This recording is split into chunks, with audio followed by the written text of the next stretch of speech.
अब क्या बताते हैं, कोटि जन्म तन भर मत होगे कुछ ना हाथ लग्या रे। पुण्यात्माओं, अभी तो आपको ज्ञान अभी इतना गहनता से ग्रहण नहीं किया आपने, अंदर समाया नहीं आपके अंदर। जब ये सच्चाई हृदय मान लेगा ना, आपका आत्मा मान लेगी 100 की 100 सच्ची है जो परमात्मा ने बताई। और अब इसको सत्य को सत्य मानने में देर नहीं लगेगी। अपने थोड़े से फार्मूले याद रखो। सभी वेद कहते हैं परमात्मा ऊपर रहता है, मनुष्य सदृश शरीर में है, और वहां से वो गति करके आता है। और यहाँ के क्या लीला करता है, जब वो बालक रूप धारण करके, शिशु रूप धारण करके प्रकट होता है, तालाब के ऊपर, जल के ऊपर, कमल के फूल पर विराजमान होता है। यानी जल के ऊपर विराजमान होने से उसको नारायण कहते हैं। अब पता लग जाएगा वो है कौन। और जो छोटे बालक जब होता है उसको कोई पुण्यात्मा संस्कारवश निसंतान दंपति उठा के ले जाती है। प्रत्येक युग में ऐसा होता है। और फिर परमात्मा वहां उनके परिवर्ष की लीला कंवारी गायों से होती है, कंवारी गाय से। तो पुण्यात्माओं 600 वर्ष पहले भगवान आए थे, कबीर जी पूर्ण परमात्मा परम अक्षर ब्रह्म। उन्होंने वो लीलाएं की थी जो वेदों में लिख रखी है। वेद तो केवल परमात्मा की पहचान बताते हैं, वो ऐसा है, ऐसा करता है। वो लीला किसने की है आज तक? श्री कृष्ण का इतिहास देख लो, वो भी आए पृथ्वी पर, जन्म हुआ माँ से, लेकिन कबीर परमेश्वर का माँ से जन्म नहीं हुआ। ये तगड़मबाजी बढ़ा करते नकली आदमी कि एक विधवा ब्राह्मणी थी, वो उसने शर्म के मारे गिरगी, उसका विधवा का बच्चा हो गया। उसके विधवा का, माँ का, बाप का, उसका कितने नाम गाम तो बता दो, है ना। सट्टे मारे मूर्ख बना रखा था हमारे को, सारी झूठ बोल रखी थी, भगवान को कौड़ी सिद्ध कर दिया और कौड़ियों को लाल बता रखा था। और वो कंवारी गायों से दूध पीता है, वो कंवारी गायें दूध देती है। तो ये लीला परमेश्वर कबीर जी ने की थी, और आज तक किसी ने करी हो बता दो।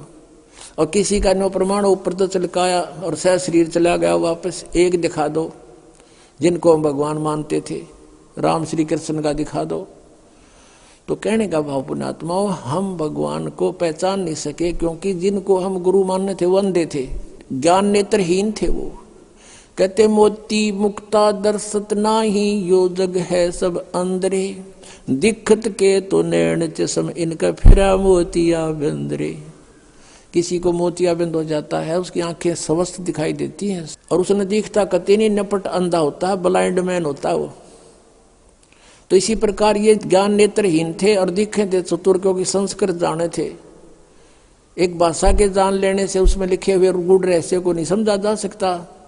अब हम हिंदी जानते हैं, मान ले किसी फॉरेनर ने आके हिंदी सीख ली और इसको तुलसीदास कृत रामायण को ले गया वहां पर अपने देश में, और उसने अक्षर पैर का पता नहीं, राम कौन था, रावण कौन था, सीता कौन थी, कुंभकर्ण कौन था, विभीषण कौन था, तो उन्हें पता नहीं कि अटके बट मारेगा। एक हिंदी के जान लेने से उस कथा को वो कैसे सुलझा सकता है जो चौपाइयों में लिखी है। ऐसे ही वेद और ग्रंथ और पुराण और गीता जी ये परमात्मा की महिमा से परिपूर्ण है। संस्कृत के जान लेने से कोई नहीं समझ सकता जब तक ये मौखिक कथा रामायण वाली की तरह सृष्टि रचना का जिसको ज्ञान नहीं होगा। और वो सृष्टि रचना खुद रचने वाला ही बता सकता है। ठीक ठीक, अभी तक तगड़मबाजी बढ़ा रहे थे, अब प्रसंग जो आ रहा है वहीं पर आते हैं। क्या बताते हैं कि कोट जन्म तन भर मत होगे कुछ ना हाथ लग्या रे, और कुकर सुकर खरबा बोरे कौआ हंस बुगारे। अब परमात्मा को पहचानना एक इतना आसान हो गया।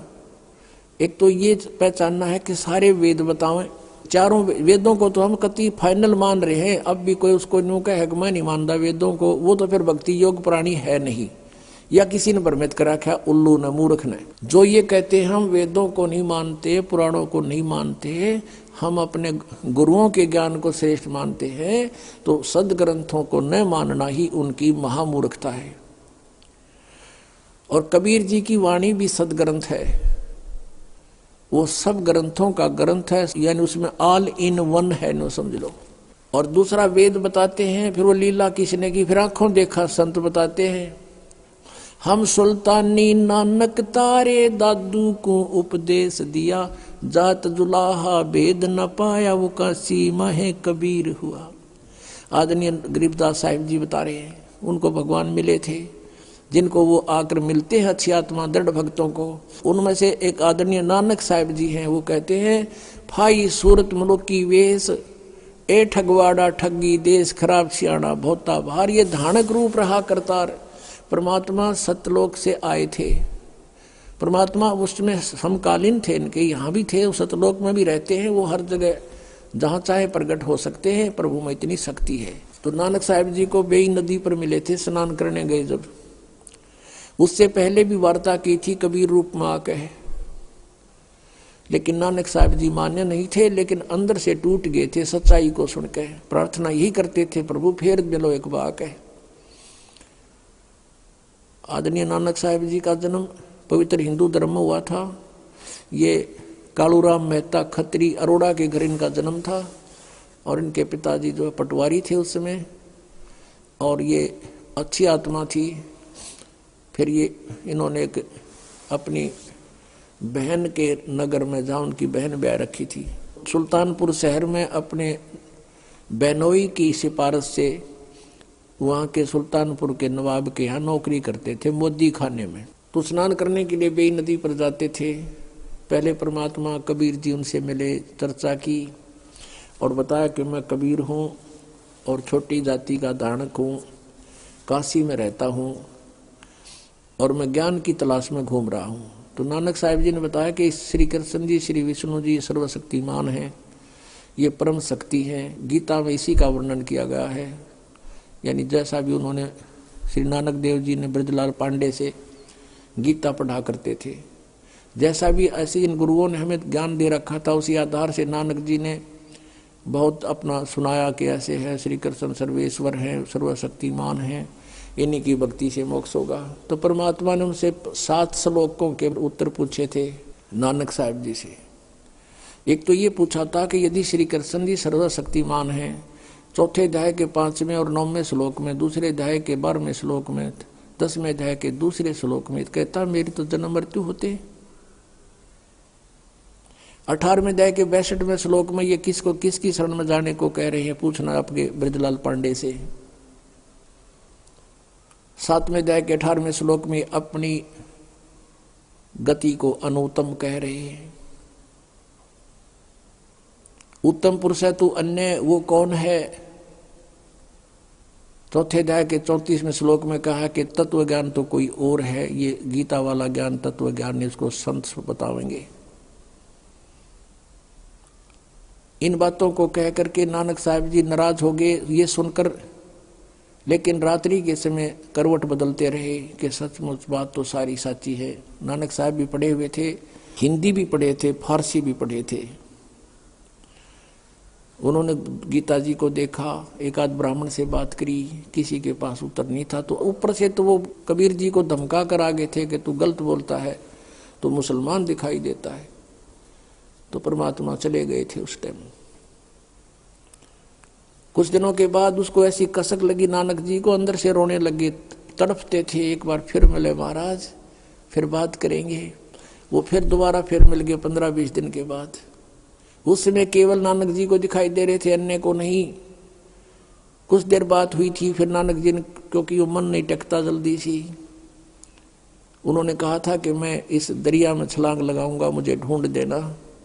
नानक साहिब जी ने दरिया में छलांग लगा दी। परमात्मा ने उनको गुप्त किया वहां से, और पीछे जाकर 3 किलोमीटर पीछे को, जहां से अप स्ट्रीम में ले गए, जिधर से पानी बहता रहा था, और वहां उनका शरीर एकांत स्थान पर रख दिया। आत्मा को लेकर सचखंड गए। सचखंड में देखा कबीर परमेश्वर दो जिंदा महात्मा के रूप में वहां उनको मिले थे। उसी रूप में ऊपर सतलोक में पहुंचे, और परमात्मा सतपुरुष बैठे थे तख्त के ऊपर, ऑल ओवर कंट्रोलर की चेयर पे, उस सिंहासन पर। तो नानक साहब ने सोचा कि परमात्मा यू है सतपुरुष, सतपुरुष ये है सामने बैठे सिंहासन पर। और कबीर जी एक सिंपल वेश में, जिंदा महात्मा के रूप में, साधु के रूप में, और ये यहाँ का नौकर होगा कोई कबीर। तो नानक जी ने सोचा।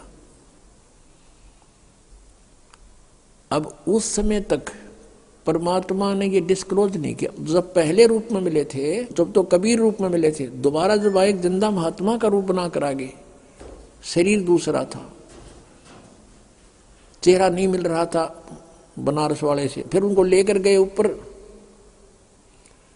ऊपर जाकर क्या देखा, कबीर जी जो जिंदा महात्मा के रूप में गए थे और दूसरा उन्हीं का रूप बैठा था, तेजों में करोड़ सूर्य मिला दे करोड़ चंद्रमा, ऐसा एक रोमकूप की शोभा। उसके ऊपर चौर करने लगे कबीर साहब। नानक जी में पक्का हो गया कि सतपुरुष अकाल पुरुष तो यू है, ये बैठा तख्त पर जेड़ा, ये नीचे से ये बाबा जी आया महात्मा, ये इनका नौकर है। इतने में क्या हुआ, वो तेजों में शरीर वहां से उठा अपने सिंहासन से, और कबीर जी नीचे से जिंदा महात्मा वाले रूप में गए थे, वो विराजमान हो गए। उस समय उस परमात्मा का वो रूप जो बना, जब सिंहासन पर विराजमान हुए, जो अकाल मूर्त तेजों में शरीर वाला था वो चवर करने लगा। उस कबीर परमेश्वर जिंदा वाले बाबा वाले महात्मा वाले स्वरूप के ऊपर चवर करे नौकर की तरह।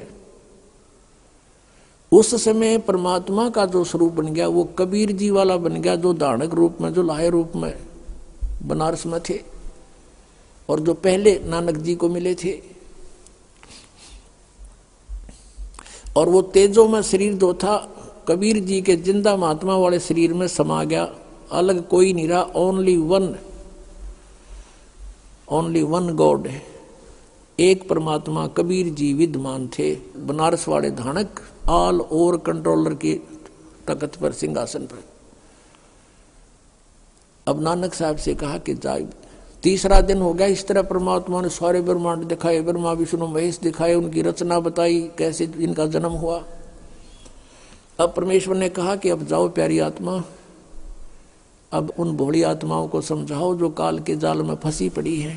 अब वहां जाकर के प्रत्येक आत्मा ये चाहती है मैं वापस ना जाऊं उस गंदे लोक में। नानक जी ने प्रार्थना की, लेकिन परमात्मा ने कहा अब जाओ, आपकी आवश्यकता है वहां पर, मेरे गवाह बनोगे, लेकिन ऐसे नहीं मैं रख सकता, आपको ये भक्ति करनी पड़ेगी सतनाम की, और सतनाम बिना मोक्ष नहीं हो सकता। ये 2 अक्षर का नाम है, यानी पूरा ज्ञान उनके अंदर फीड कर दिया। अब उधर से नानक जी को मर्त जान करके डूब गया दरिया में, उसकी खोज शुरू होगी। नवाब ने भी खोज शुरू कर दी, गोताखोर लगा दिए, जाल डाल रहे हैं इधर इधर डाउन स्ट्रीम में, और नानक जी का शरीर रखा 3-4 किलोमीटर अप स्ट्रीम में जंगल में। तीसरे दिन वो आत्मा वापस भेज दी भगवान ने उस शरीर में। नानक जी वहां से उठकर सुबह सुबह फिर उसी दरिया पर आकर खड़े हो गए जहां लोग स्नान करने जाते थे, और वो भी जाया करते थे। कहाँ तो हाहाकार मची हुई थी, और मर गया डूब गया, मर गया डूब गया। उधर क्या देखा, वो तो सामने खड़ा है, सारा शहर उमड़ गया देखने के लिए। तब नवाब की नौकरी त्याग दी और कहा कि अब सच्चे सरकार की नौकरी करेंगे। तो फिर वो इस खोज में परमात्मा ने कहा था कि मैं बनारस में हूं, काशी में, और वहां आ जाना, सतनाम दूंगा, और सतनाम बिना मोक्ष नहीं, और वो काल का लोक। तो सतनाम प्राप्ति के लिए, और नानक जी ने वाहे गुरु कहा था कि वाहे गुरु। जब अकेले रह गए ना तख्त पे कबीर जी सतलोक में, और दूसरा रहा नहीं भगवान, जब ने कहा था वाहे गुरु, सही रास्ता दिखा दिया। और स्वयं भगवान वाहे गुरु, वो नीचे आ गया। नीचे आकर उसके मन में रट लगी कि वो ही गुरु मिला जो सतनाम दे। और ये 7 श्लोक जो परमात्मा ने प्रसन्न किए थे नानक जी ने, ये 7 श्लोक उसने नोट कर लिए। जो भी कोई ब्राह्मण विद्वान मंडलेश्वर उनको मिला, उनसे ये 7 श्लोक करते थे। बताइए 18वें अध्याय के 62वें श्लोक में यो गीता ज्ञानदाता किसकी शरण में जाने को कहता है। फिर वो करते फरड़ अपनी शरण में कहता है, अपने बारे में कहता है, छड़ दे गल। फिर वहां से चल पड़ते थे। वो न्यू पहचान करते जा रहे थे कि कौन से है वो भगवान। अयु ज्ञान जब स्वर में बोलेगा वो सही गुरु वही पावेंगे असली तक। उनकी खोज करनी थी, कहीं महात्माओं में यही छुपे ना हो। पहली उदासी यानी कति मायूस होकर यात्रा की थी, उसको प्रथम उदासी कहते हैं। तो बनारस में पहुंचे। कबीर जी ने यह भी बता दिया था कि मैंने रामानंद जी को गुरु बना रखा है, वो मेरे गुरु जी हैं, पहली मीटिंग में बताया था। तो रामानंद जी सुप्रसिद्ध थे। रामानंद जी के आश्रम में पहुंचे, वहां उनसे प्रश्न किया कि ऐसे ऐसे गीता में लिखा है, क्या आप जानते हो? रामानंद जी महात्मा थे, वो सच्ची बोला करते। कहने लगे भाई आजा, बैठ जा सरदार जी, आजा बच्चा, मैं जानता नहीं था, लेकिन अब जान गया हूं। मैं नहीं जानता था, मैं विद्वान पाक रहा था, लेकिन मुझे कख का पता नहीं था।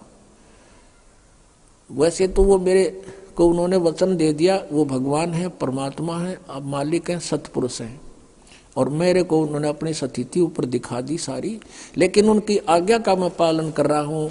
वो मेरे शिष्य नहीं है, मेरे गुरु हैं, लेकिन मर्यादावत उन्होंने कहा कि मुझे आप अपना शिष्य ही मानोगे। वो मेरे शिष्य कहो, मेरे गुरु कहो। और भाई उस कबीर जी ने मुझे यो ज्ञान बताया है। तो नानक जी ने कहा कहाँ मिलेंगे वो, कि अभी आएंगे शाम को यहाँ पर। नानक जी ने सोचा इतनी देर कौन डटा भगवान पृथ्वी पे, और हमने उसके लिए खोज के लिए सिर दे रखा। कहने लगे महाराज मुझे एक रास्ता बता दो, कहाँ है वो, कि वो अपनी झोपड़ी में होंगे। एक सेवक भेज दिया कि जाओ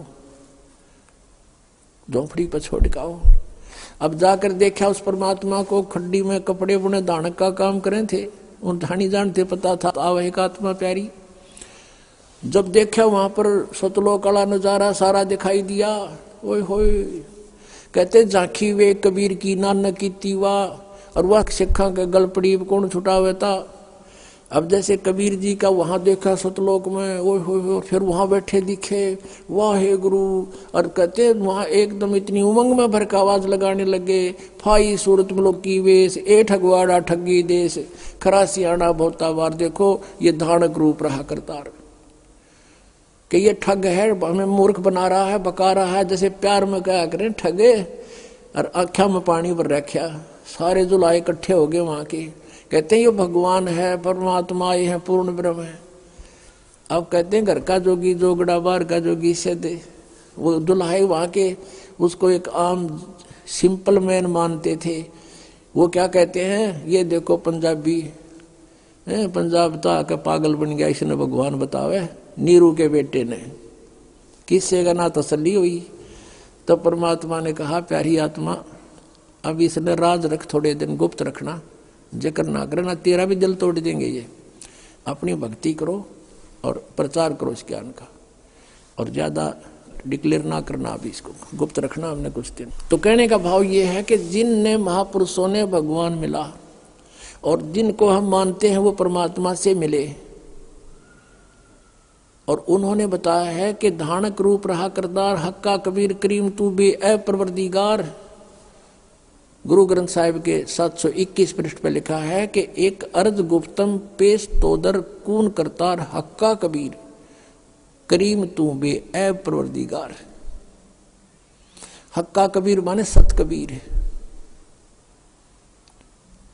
और ये 24 पृष्ठ पे लिखा है, भाई सूरत मुल्क की वेश, ए ठगवाड़ा ठगी देश, और खरा सियाणा बोता भारी, धानक रूप रहा करता।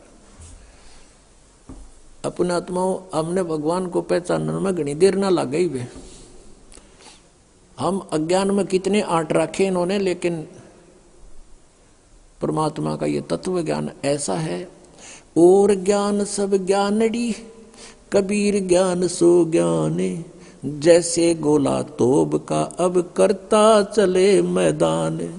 तारा मंडल बैठे करिए चांद बड़ाई खावे, उदय भया जब सूरज का स्यों तारों छुप जावे। ये नकली संत और ये छोटे मोटे ज्ञानड़ी कहते हैं जैसे चंद्रमा रात्रि के समय तारों में बहुत अच्छा तेजों में और प्रसिद्ध यानी बड़ा चमकता है, मुखिया पाक रहा होता है, सूर्य उदय होने के बाद कहते चांद भी ना दिखता, सितारे भी विद्यमान होते हैं, उनका कोई अस्तित्व नहीं रहता। ऐसे ही कबीर परमेश्वर की महिमा से हम परिचित हो जाएंगे, फिर अन्य भगवान इन चांद और सितारों की तरह ऐसे निष्क्रिय हो जाएंगे, इनका अस्तित्व नहीं दिखाई देगा हमारे को। तो क्या बताते हैं, अंधे की बां गई अंधे ने मार्ग कौन बतासी। और आदरणीय गरीबदास साहिब जी कहते हैं, मोती मुक्ता दर्शत नाई ये जगह सब अंधरे। मोती मुक्ता, मुक्ता माने मुक्त होने के ये मोती, हीरे लाल, असली भक्ति रूपी मोतियों का इनको ज्ञान नहीं, लाल का ज्ञान नहीं, सार नाम सतनाम का। और ये कंगाल बन गए, कौड़ी को लाल जानकर आन उपासना करके अन्य देवताओं की पूजा करके ये कंगाल हो गए। मोती मुक्ता दर्शत नाही ये जगह सब अंधरे, और दिक्कत के तो नैन चश्मिन का फेरा मोतिया बंदरे। सारे पुराणों में लिखा है, वेदों में लिखा है, और ये विद्वान का हमें कख भी नहीं पता इसके बारे में, तो इनके अज्ञान रूपी मोतियाबिंद था। और वो मोतियाबिंद का ऑपरेशन ही दास का कर दिया भगवान ने, और दास को डॉक्टर बना दिया, सबका मोतियाबिंद हटा दूंगा, ऑपरेशन कर दूंगा, और फिर हम भगवान को स्वयं देखेंगे और पहचानेंगे। पुण्यात्माओं, परमात्मा पाना सबसे आसान।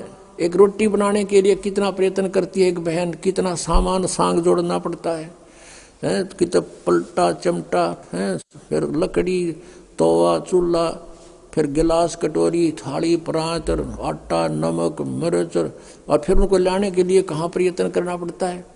और जब जाके आटा गुंदा कर फिर रोटी बना के खानी पड़ती है, उसमें कितना समय, दोनों टाइम खावें कंपलसरी हम और बनावें।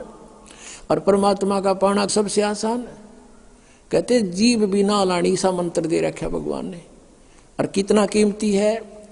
सतनाम पालड़े रंग होरी हो, 14 लोक चढ़ावे राम रंग होरी हो, 3 लोक पासे अंग धरे रंग होरी हो, तो ना तुले तुलाया राम रंग होरी हो। अब इतना धनी बनाने का, सतलोक जाने के लिए हमने घनी भक्ति चाहिएगी, और मौखिक जाप और अन्य जापों से लाभ नहीं होगा। ये जो मंत्र है सतनाम का 2 अक्षर का, इसके जाप करने से हम भक्ति धन से गर्क हो जाएंगे, हम फुल्ली चार्ज हो जाएंगे। जब हम यहाँ से चलेंगे, इतने हम वहां से चार्ज होकर आए थे, उतना ही चार्ज होकर वापस जाएंगे वहां पर। इस मंत्र से होंगे, इतने धनी होंगे। और जो ये प्रथम मंत्र है 3 मंत्र में, और ये यज्ञ हवन हम करते हैं, इनमें हम जब तक यहाँ रहेंगे यहाँ सुख मिलेगा हमारे को। और काल का जितना भी ऋण है वो इसको दे देंगे, तू पकड़े अपना, हमने जाने दे, हम नहीं लेंगे तेरा प्रतिफल। और ये 2 मंत्र 2 शेष बचेंगे, उसमें से जो तत् मंत्र का आपको दिया जाता है जाप, उसको हम अक्षर पुरुष के 7 संग ब्रह्मांडों को पार करने का टैक्स है उसका, वो दे देंगे, संभाल तू अपना। तो ये जो सत्य है, ये सार नाम है, इसकी भक्ति से हम सतलोक में पहुंच जाएंगे, स्थाई स्थान मिलेगा। अब क्या बताते हैं, कोट जन्म तन भरमत हो गए, कुछ नहीं हाथ लगा रे, कुकर सुकर खरबा बोरे, कौआ हंस बगारे, कोटि जन्म तू राजा की, ना मिटी न मन की आशा, भिक्षकों का दर दर गुम्या मिला ना निर्गुण रासा। आदरणीय गरीबदास साहिब जी की परमेश्वर कबीर साहिब जी ने दिव्य दृष्टि खोल रखी थी। उन्होंने आज से अरबों खरबों पहले की सारी घटनाएं एजिटी चित्रित कर रखी हैं, और उनको वो घटनाएं चलचित्र की तरह दिखाई देती थी।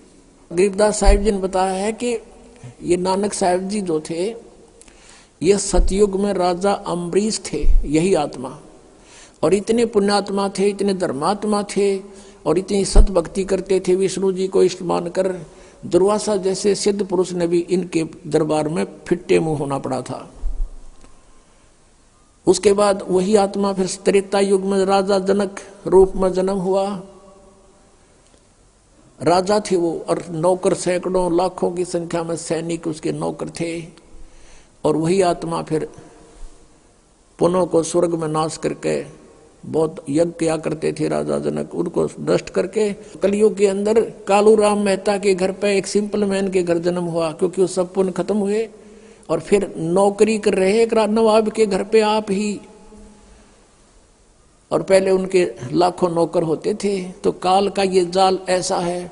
जब नानक साहिब जी को अपने पिछले जन्म दिखाए परमात्मा ने कि आप राजा थे, राजा जनक भी आप थे, और अब आप क्या हो, पेटा भर गया उस पुण्यात्मा का भगवान देखकर। इनको कहते हैं जो दृढ़ भक्त होते हैं उनको भगवान मिलते हैं। उस दिन के बाद फैसला कर लिया पूरा हिंदू समाज।